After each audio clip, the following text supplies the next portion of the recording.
Whenever you have two fractions equal to each other, you have to have an equal sign in between. You don't cross multiply any other time. You can cross multiply. And these two multiplied together equal these two multiplied together. Can you divide it? So we have 40 equals 9b, and you divide by 9, and b equals either 40 over 9, which I'm okay with the fraction, or 4.44. Repeating. So whenever you have a sum or a difference in one of the fractions, what I like to do... You do a minus 4 equals 10, and you do plus 4, right? Nope. Nope. So you do, I like to put a blanket around the sum. So go ahead and do that. Whenever you see a sum, put parentheses around it. And now we're going to still cross multiply like we did before. And we have 10, always put the number in the front, times a minus 4 equals 7 times 2. Well, this has to be distributed in, so it's 10a minus 40 equals 14. 10a equals 54 when you add 40 to both sides, and divide by 10.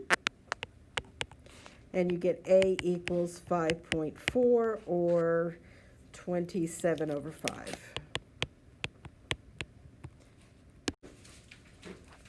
And what does this mean? I guess it's like recording the screen. I don't know. All right, let's look at number 4. Number 4 looks like it has some issues. I want everybody to read through number 4, and let's do it together. What I like to do is find the two categories here that we're comparing to each other. What's the first thing we're comparing? The height of the statue and the height of the dog. So we have sculpture The dogs. to dogs, okay? Well, the ratio of the sculpture is 2 to 3. So I'm going to set up my two fractions, and the sculpture is 2, and the dog is 3. That means if the dog is a 3-foot tall dog, the sculpture is going to be a 2-foot tall sculpture, okay? And it says, if the height of the sculpture is 14, that means it goes on this side.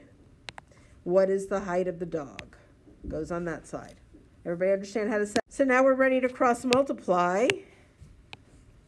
And we get 2d equals 42, so d equals 21.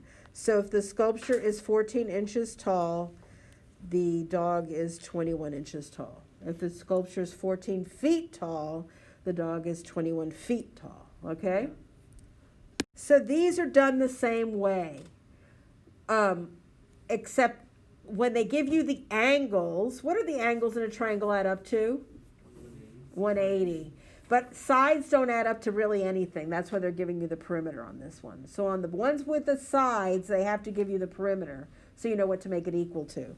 So what I'm going to do here is I'm going to add the ratio. I'm going to put a 3, but I'm going to add an x to it. A 5 and add an x to it. And a 7 and add an x to it. Everybody see what I did? You're always going to add an x to it. Because obviously it's a multiple of 7, 3, and 5. Because they wouldn't add up to 450. It was just 7, 3, and 5. So it's a multiple. And they all have to be multiplied by the same amount to be proportional. Everybody get that? Yeah. So perimeter, what is perimeter? Perimeter is the sum of the sides.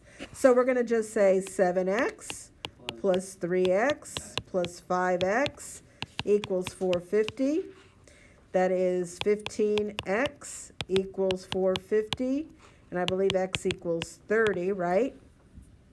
X is 30, but they want the lengths of the side.